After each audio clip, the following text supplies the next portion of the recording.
A cidade de Kherson, no sul da Ucrânia, enfrentou uma série de bombardeios devastadores por parte das forças russas, transformando a celebração natalina em uma tragédia para seus habitantes. Na véspera de Natal, um ataque no centro da cidade matou pelo menos 7 pessoas e feriu outras 58, incluindo 18 em estado grave.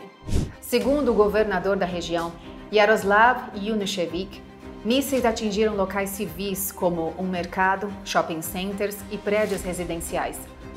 Um movimentado mercado de Natal foi consumido pelas chamas após os bombardeios, aumentando a devastação. O presidente Volodymyr Zelensky classificou o ataque como um ato de terror, destacando que não havia alvos militares na área. Ele enfatizou: "Isto não é guerra, mas um ato deliberado de matar para intimidar." O bombardeio ocorreu exatamente 10 meses após o início da invasão russa e reforçou a mensagem de Zelensky sobre a luta do país contra o mal absoluto. A cidade de Kherson, libertada pelo exército ucraniano em novembro de 2022, após 8 meses de ocupação russa, continua sendo alvo de ataques frequentes, especialmente contra a infraestrutura energética. No dia de Natal, 25 de dezembro, outro ataque atingiu a capital da região, matando 4 pessoas, entre elas um casal de idosos de 87 e 81 anos. A explosão destruiu o prédio onde eles moravam, ferindo outras 9 pessoas, incluindo um adolescente de 15 anos. O bombardeio também provocou incêndios em residências, instalações médicas e gasodutos, agravando a situação já precária da população local. Naquele ano, a Ucrânia viveu um momento de mudança cultural em meio à guerra. Pela primeira vez, o país celebrou oficialmente o Natal em 25 de dezembro, deixando para trás a data tradicional de 7 de janeiro, seguida pela Igreja Ortodoxa Russa. Essa mudança, sancionada por Zelensky, reflete uma tentativa de afastamento dos laços históricos com Moscou. A população ucraniana, majoritariamente cristã ortodoxa, dividiu-se entre as duas datas. O Mosteiro das Cavernas em Kiev, Patrimônio Mundial da Unesco, celebrou a data em janeiro, mas em língua ucraniana pela primeira vez nos 31 anos de independência do país. Além de Kherson, a violência também atingiu outras regiões. Na véspera de Natal, forças russas bombardearam localidades próximas a Bakhmut, no leste do país, com mísseis e ataques aéreos, danificando assentamentos e infraestrutura local. Em Kharkiv, um ataque de morteiro matou um homem de 72 anos e feriu uma mulher de 74. Esses ataques intensificaram a crise humanitária, com milhões de ucranianos enfrentando cortes de energia, falta de água e aquecimento durante o rigoroso inverno. Apesar da destruição, o espírito de resiliência prevalece. Em Kiev, uma árvore da invencibilidade foi erguida como símbolo de esperança. O prefeito da cidade declarou: "Não deixaremos a Rússia roubar a celebração do Natal e do Ano Novo de nossas crianças." Mesmo em meio a bombardeios, os ucranianos continuam a resistir, defendendo sua cultura, liberdade e futuro.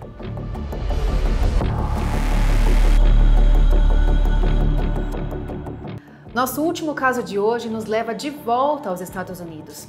E um caso que é citado até hoje por ser muito conhecido mundialmente. Tudo se inicia na noite de Natal de 1996. A família Ramsey estava reunida em sua luxuosa mansão em Boulder, no Colorado.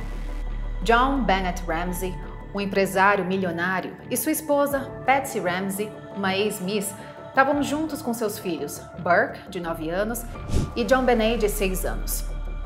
A pequena John Benet, que já tinha conquistado vários títulos em concursos de beleza, incluindo Little Miss Colorado, ficou conhecida como Mini Miss.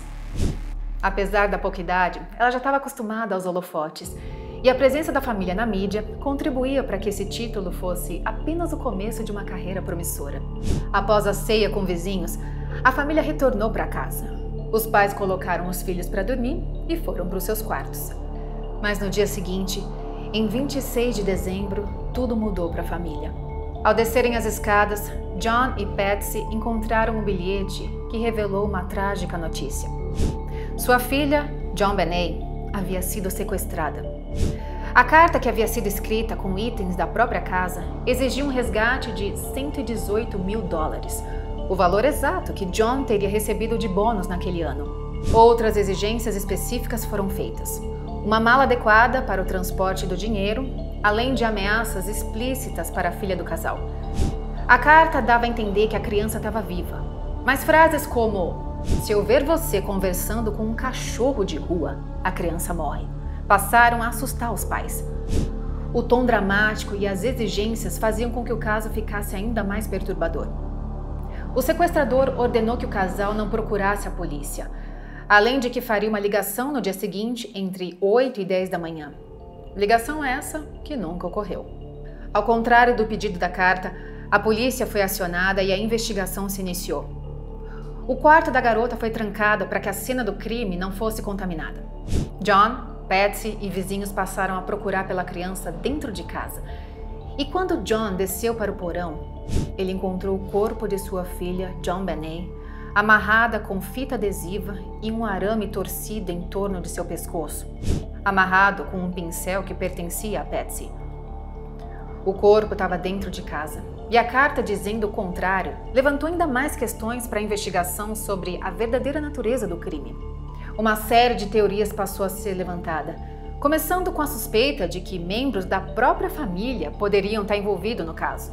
As investigações encontraram uma cena do crime cheia de inconsistências, como falta de sinais de arrombamento. Então, as suspeitas sobre John e Patsy aumentavam. Um aspecto intrigante da carta de resgate encontrada na casa dos Ramsey foi a forma como a carta foi escrita. Ela foi redigida com uma mistura de tipografia, com uma colagem de palavras de jornais e revistas junto com escrita manual, o que sugeriu um alto grau de preparação de planejamento. No entanto, muitos peritos afirmaram que a carta tinha falhas. O tom parecia muito formal para um criminoso tentando esconder sua identidade, e a fraseologia parecia exagerada. Algumas pessoas também apontaram que o número exato de $118 mil, o mesmo valor de bônus do John Ramsey, parecia ser uma coincidência excessivamente conveniente. Isso levou à especulação de que a carta poderia ter sido escrita por alguém próximo à família, possivelmente com o intuito de desviar a atenção da verdadeira motivação por trás do crime. Uma das primeiras teorias sugere que o irmão de JonBenét, Burke, poderia ter acidentalmente matado a irmã durante uma briga, possivelmente por causa de um pedaço de abacaxi. Uma lanterna encontrada na cozinha poderia ter sido usada no golpe fatal. E havia um pote de abacaxi com marcas de mordida, coincidindo com o pedaço encontrado dentro do estômago de JonBenét. A teoria sugeria que a família teria encoberto o crime para proteger o Burke. Mas a autópsia revelou que a menina havia sido amordaçada e estrangulada enquanto ainda estava viva, o que descartava essa hipótese.